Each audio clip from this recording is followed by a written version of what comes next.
मित्रों नमस्कार। मैं एडवोकेट सुरेंदु जयपुरियार अपने इस चैनल जयपुरियार लॉ क्लासेस में मैं पुनः एक बार आपका स्वागत करता हूं। मित्रों, जैसा कि आप लोगों को पता है, मैंने अभी सिविल प्रोसीजर कोड पर एक सीरीज स्टार्ट किया है और यह सीरीज जुडिशियल सर्विसेज का जो एग्जामिनेशन दे रहे हैं, जो एग्जामिनी है, खासकर उनको ध्यान में रखते हुए तैयार किया गया है। क्योंकि लगातार इस बात की डिमांड हमारे जूनियर्स के बीच से आ रही थी और जो इंटर्न्स हमारे लॉ फर्म में आते थे उनकी आ रही थी कि सिविल प्रोसीजर कोड पर एक पूरा सीरीज चलाया जाए जिससे कि हम लोगों को उसे समझने में आसानी हो। तो उन लोगों को ध्यान में रखते हुए, हमारे जो भी एग्जामिनी हैं उनको ध्यान में रखते हुए हमने सिविल प्रोसीजर कोड पर एक सीरीज को स्टार्ट किया है।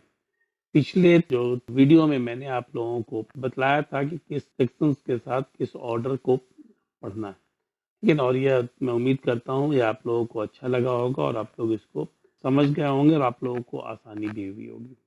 अब मैं आ रहा हूँ सिविल प्रोसीजर कोड के सेकंड वीडियो पर, जिसमें मैं आप लोगों को यह जो बतलाना चाहूँगा कि आप लोग जब भी सिविल प्रोसीजर कोड को पढ़ना शुरू करते हैं तो सबसे पहले तो जो मैंने आप लोगों को बताया सेक्शंस और ऑर्डर्स को जानिए, और दूसरा पूरे सीपीसी को समझने के लिए यह आवश्यक है कि आप सेक्शन 2 को अच्छे ढंग से समझें, उसको पढ़ें, उसमें जो भी डिफिनीशंस हैं उसको आप समझने की कोशिश करें।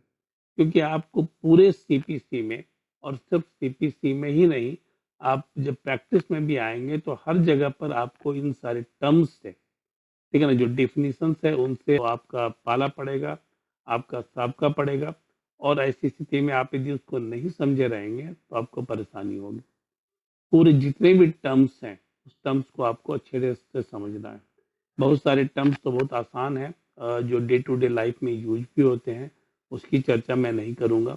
लेकिन जो लीगल टर्म्स, ऐसे तो सभी लीगल टर्म्स ही हैं उसमें, लेकिन जो लीगल टर्म्स की बात मैं कर रहा हूँ, जैसे डिक्री है, ऑर्डर है, जजमेंट है, जजमेंट डेटर है, डिग्री होल्डर हैं, ठीक है ना, तो जजमेंट होल्डर हैं, मीन्स प्रॉफिट है, ये प्रॉफिट है, इन सारे चीजों को आपको जानना होगा।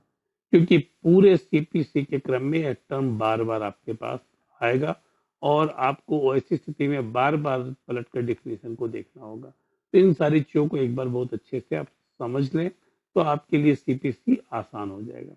अब मैं आप लोगों को आता हूँ सेक्शन 2 में जो डिफिनेशन है उसमें सबसे पहले और सबसे इम्पोर्टेंट जो है उसमें है डिक्री। डिक्री क्या होता है यह आपको जानना जरूरी है, क्योंकि जब भी आप कोई सिविल सूट फाइल करते हैं तो और उसमें जो ऑर्डर होता है, ठीक है ना, जो उसमें एजुकेशन के बाद जो ऑर्डर होता है वो वह ऑर्डर जो है वह डिक्री के रूप में जाना जाता है। इसका फॉर्मल एक्सप्रेशन यदि हम आप लोगों को बताना चाहें तो मैं इसको सबसे पहले पढ़ता हूँ, उसके फिर मैं इसको डिफाइन करूंगा, ठीक है। सेक्शन 2 क्या कहता है डिक्री के बारे में? A decree means a formal expression of an education. ठीक है, क्या कहता है? Decree means a formal expression of an education which the court conclusively and finally determines the rights of the parties which regards to all or any of the matters in the suit। ठीक है, यह तो हुआ जो definition, इसको मैं इसको explain कर रहा हूँ हिंदी में। डिग्री का मतलब है जो औपचारिक एक्सप्रेशन है, जो औपचारिक जो वो निर्णय दिया गया है एजुकेशन के बाद, मतलब किसी भी सूट के बाद, ठीक है, सूट के बाद, और सूट पर जो कुछ भी निर्णय हुआ उस पर जो एक्सप्रेशन है, उसका जो निर्णय दिया गया है, ठीक है, और वहां पर वह क्या करता है, वह डिसाइड करता है, वह यहाँ पर डिसाइड करता है कि जो पार्टी का राइट्स है कॉन्क्लूसिवली डिसाइड करता है। ठीक है ना, ऐसा भी नहीं है कि वह हो सकता है नहीं हो सकता है, वो कॉन्क्लूसिवली डिसाइड करता है। मतलब कि वह बहुत ही निर्णयात्मक उसका जो होता है वहां पर एक्सप्रेशन, उसकी बात यहाँ करता है। दोनों में से कोई एक भी पार्टी, या तो प्लेंटिफ हो, प्लेंटिफ का मतलब मैंने आप लोगों को बताया था कि जो सूट फाइल करता है, या फिर डिफेंडेंट जो अपने आप को डिफेंड करता है, जो अपोजिट पार्टी है जिसके ऊपर आरोप लगाए गए हैं किसी तरह के, उन लोग दोनों में से किसी के पक्ष में या विपक्ष में जो निर्णय देता है, ठीक है ना, कंक्लूसिवली जो निर्णय देता है, उसको हम कहते हैं कि वह डिक्री है। और यह एक मैटर पर हो सकता है या फिर यह पूरे के पूरे सूट पर हो, सूट के एक पार्ट पर हो सकता है या फिर यह पूरे सूट पर हो सकता है। तो मित्रों, डिक्री का मतलब होता है कि जो फॉर्मल एक्सप्रेशन है किसी भी सूट में, एजुकेशन का मतलब है कि जो कोई भी मुकदमा है, कोई भी जो सूट है, उस पर कोई भी जो निर्णय दिया जाता है, कोर्ट के द्वारा जो निर्णय दिया जाता है, और जो फॉर्मल एक्सप्रेशन होता है, पूरी तरह से वह रिटन फॉर्म में सारा चीज होता है, ठीक है ना, वो पूरे फॉर्मेट में होता है, उसको हम डिक्री कहते हैं। और यह क्या करता है, इसमें और भी तत्व क्या क्या है, इसमें तत्व क्या है कि वह कॉन्क्लूसिवली वो निर्णय देता है, और बहुत निर्णयात्मक तरीके से निर्णय देता है दोनों में से किसी एक पार्टी के पक्ष में, ठीक है ना, या विपक्ष में।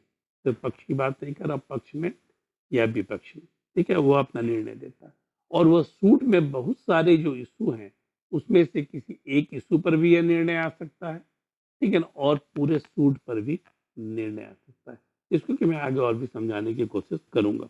अब इसमें क्या है, एलिमेंट क्या क्या है, डिक्री में के एलिमेंट क्या क्या है। इसमें जो एलिमेंट है वो 4 एलिमेंट है। पहला तो जैसा कि आप लोगों को मैंने डेफिनेशन में बताया कि formal expression of an education है, ठीक है ना, यह बहुत ही औपचारिक उसका जो संप्रेषण है, औपचारिक जो एक्सप्रेस किया गया है औपचारिक तरीके से, वह डिग्री का पहला कंपोनेंट। यह इनफॉर्मल नहीं होता है, बहुत ही फॉर्मल एक्सप्रेशन होता है। दूसरा क्या है, यह राइट्स ऑफ द पार्टी, यह पार्टी के अधिकारों को डिसाइड करता है, ठीक है ना, यह पार्टी के अधिकारों को डिसाइड करता है, ठीक है, जो कि है कि मुकदमे में दोनों पार्टी में से किसी एक पार्टी के अधिकारों पर अपना निर्णय देता है, वह उसको डिसाइड करता है, ठीक है, दूसरा तत्व। तीसरा है, यह कॉन्क्लूसिवली निर्णयात्मक तरीके से कोई भी अपना आदेश देता है, निर्णयात्मक तरीके से आदेश देता है। ऐसा नहीं है कि वह डोर ड्रम में रख दिया गया, कंफ्यूजन है, ऐसा कुछ भी नहीं है। बहुत ही निर्णयात्मक तरीके से वह अपना आदेश जारी करता है, तीसरा तत्व यह है। और चौथा क्या है, यह जो है, यह सूट में ही डिक्री की बात आती है। यह जो है सूट में ही, सूट जब कोई फाइल होता है उसमें जो एजुकेशन होता है, उसमें ही डिक्री की बात आती है, ठीक है। सूट का मतलब सिविल सूट की बात मैं कर रहा हूँ। अब क्रिमिनल केस होता है, उसमें डिक्री नहीं पास होता है। सिविल सूट जो होता है उसमें ही डिक्री पास होती है। जैसे जजमेंट है तो वो जजमेंट क्रिमिनल में भी होगा और जजमेंट सिविल में भी होगा, लेकिन सिविल सूट में ही डिक्री होता है, दूसरे में किसी में डिक्री की बात नहीं आती है, ठीक है। अब इसमें जो है वह डिक्री प्रिलिमिनरी भी हो सकती है। डिक्री 3 तरह की होती है। एक तो है प्रिलिमिनरी डिग्री, दूसरा है फाइनल डिग्री, ठीक है ना, और तीसरा है कि यह पार्टली प्रिलिमिनरी और पार्टली फाइनल। यहाँ पर सबसे पहले जैसे कि मैं कहूँ आपको कि कोई भी सूट है, कोई भी सूट है, तो सूट जो है, वो सूट जब फाइल किया गया तो उसमें बहुत सारे इशू बीच में चले आते हैं, ठीक है ना, बहुत सारे इशू चले आते हैं। तो उसमें जो बीच में कोई निर्णय दिया जाता है उसको हम प्रिलिमिनरी डिग्री कहते हैं। तो मैं एग्जाम्पल के द्वारा आपको समझाऊंगा। और जब पूरा सूट जो है एजुकेट हो जाता है, जब पूरे सूट पर को सुन लिया जाता है, पूरे सूट पर पूरा तो सब चीज हो जाता है, ट्रायल हो जाता है, उसके बाद जो निर्णय दिया जाता है वह फाइनल डिग्री। लेकिन इनके बीच में भी एक होता है जो कि आपको प्रिलिमिनरी एंड फाइनल दोनों होता है, ठीक है ना। यह भी एक एग्जाम्पल के द्वारा ही आपको समझाऊंगा। जहां पर कोई थर्ड पार्टी अपना इंटरवीन कर दिया पांच सूट के बीच में, जहां उसका राइट ही नहीं था, ठीक है, तो उसमें वह प्रिलिमिनरी डिग्री भी पास करता है और फाइनली उसको क्लोज भी कर देता है। उसको हम प्रिलिमिनरी कम फाइनल डिग्री भी कहते हैं, पार्टली प्रिलिमिनरी पार्टली फाइनल। अब पार्टली प्रिलिमिनरी और पार्टली फाइनल की जब बात आती है तो एक जजमेंट आया था, उसमें भी यह आया था निर्णय कि पार्टली प्रिलिमिनरी और पार्टली फाइनल की बात जो आई थी, यह 2003 में जजमेंट आया था सुप्रीम कोर्ट का, जिसमें राचकोंडा वेंकटराव वर्सेस आर सत्याबाई, ठीक है ना, यह साइटेशन है रचकोंडा वेंकटराव वर्सेस आर सत्याबाई। यह आपको all India reporter 2003 supreme court का जो केसेस है 3322 पेज नंबर, उसमें आप इसको देख सकते हैं। अब मैं इसको सबसे पहले आपको डिफाइन कर देता हूँ। कि यह प्रिलिमिनरी डिक्री किसको कहते हैं, फाइनल डिक्री किसको कहते हैं, और फिर पार्टली प्रिलिमिनरी और पार्टली फाइनल कौन सा डिक्री है। जैसे कि मैं बात करूं, किसी व्यक्ति ने पार्टीशन सूट फाइल किया, ठीक है ना। जैसे किसी व्यक्ति के दो बच्चे हैं, दो बेटे हैं, और पिताजी की जब मृत्यु हो जाती है तो एक भाई ने पार्टीशन सूट फाइल किया, तो वह जो भाई है वो प्लेंटिफ हो जाता है, और जिसके खिलाफ उसने दूसरे भाई के खिलाफ किया है तो वो डिफेंडेंट हो जाता है। ठीक है, अब यहाँ पर पार्टीशन सूट तो फाइल हो गया। एक तीसरा पक्ष इसमें क्या है, उस घर में, ठीक है ना, उस घर के किसी पोर्शन में किराया लगा हुआ, ठीक है। अब यहाँ पर ये दोनों भाइयों के बीच में विवाद है कि वो किराया कौन लेगा, किसके पोर्शन में आएगा, क्योंकि जो व्यक्ति रह रहा है वह मानकर चल रहा है वह उसका पोर्शन है, उसका शेयर है। दूसरा जहां रह रहा है वह कह रहा है उसका शेयर है। तो किसी व्यक्ति के ऊपर या फिर किसी व्यक्ति का जो पोर्शन है उसके छत पर कोई व्यक्ति रह रहा है किराएदार, तो वहां पर वह जो रेंट का शेयर है वो किसको जाए। तो अब यहाँ पर पार्टीशन सूट तो फाइल हो गया, लेकिन दोनों पार्टी के बीच में यह लड़ाई थी कि वह किराया किसको जाएगा, रेंट किसको जाएगा। तो उन्होंने इस पर एक इंटरलोकेटरी एप्लीकेशन फाइल किया, ठीक है ना, मेंस प्रॉफिट को लेकर। ठीक है, यह एक इंटरलोकेटरी एप्लीकेशन फाइल किया। तो यहाँ पर जो इंटरलोकेटरी एप्लीकेशन फाइल किया और उस पर जो निर्णय दिया गया कोर्ट के द्वारा, अभी देखिए पूरा पार्टीशन सूट चल रहा है, उसके बीच में क्या बात आ गई, तो उसमें वह जो निर्णय दिया कोर्ट ने उसको हम प्रिलिमिनरी डिक्री कहते हैं। ठीक है, और प्रिलिमिनरी डिक्री के बाद अब लेकिन चूंकि सूट तो चल रहा है, उसके बाद में पार्टीशन सूट जो है उस पर पूरा ट्रायल चलता है और उस पर पूरा निर्णय आता है, तो उसको हम फाइनल डिक्री कहते हैं। ठीक है ना, उसको हम क्या कहते हैं, फाइनल डिक्री कहते हैं। तो एक तो हुआ प्रिलिमिनरी डिक्री और दूसरा हुआ फाइनल डिक्री। अब इसी ढंग से किसी व्यक्ति ने, ठीक है ना, मैट्रिमोनियल डिस्प्यूट है और किसी व्यक्ति ने डिवोर्स पिटीशन फाइल किया है और अपनी पत्नी से वो डिवोर्स लेना चाहता है। वो दोनों सेपरेटेड हैं, लीगली सेपरेटेड नहीं, वो 6 महीने से दो अलग रह रहे हैं। तो पति ने डिवोर्स पिटीशन फाइल कर दिया। ठीक है, अब डिवोर्स पिटीशन जब वह फाइल कर दिया तो पत्नी को जब नोटिस गया, तो एक तो पत्नी बेरोजगार है और वह अलग रह रही है, तो निश्चित रूप से उसको मेंटेनेंस का भी चक्कर है उसके साथ। तो उसने डिवोर्स पिटीशन के बीच में ही, ठीक है ना, एक इंटरलोक्यूटरी एप्लीकेशन फाइल कर दिया और उससे मंथली मेंटेनेंस की मांग कर दी कि जब तक डिवोर्स पिटीशन चल रहा है तब तक मेरा खर्च कैसे चलेगा, मेरा जीविकोपार्जन कैसे चलेगा। इसके लिए उसने एक पिटीशन फाइल किया कि पिटीशन पर जो निर्णय होगा वो प्रिलिमिनरी डिक्री होगी और जो डिवोर्स पिटीशन पर जो निर्णय होगा वह फाइनल डिक्री होगी। ठीक है ना, वह फाइनल डिक्री होगी। तो इसको हम कहते हैं प्रिलिमिनरी डिक्री और दूसरा है फाइनल डिक्री। तीसरा है पार्टली प्रिलिमिनरी और पार्टली फाइनल। अब जैसे कि मैंने आप लोगों को कहा कि अभी दो भाइयों के बीच में पार्टीशन सूट चल रहा है, ठीक है ना, यहाँ पर कोई रेंट का विवाद नहीं, लेकिन उसमें एक तीसरा पार्टी भी खुद पड़ता है, अपने आप को इम्प्लीड कराता है। ठीक है ना, वो एक इम्प्लीड कराता है, आईए के थ्रू अपने आप को इम्प्लीड कराता है कि मैं भी इसमें तीसरा पार्टी हूँ। ये तीसरा पार्टी कौन है? तीसरा पार्टी है उसका कजन, उसका चचेरा भाई। उसका ग्राउंड क्या है?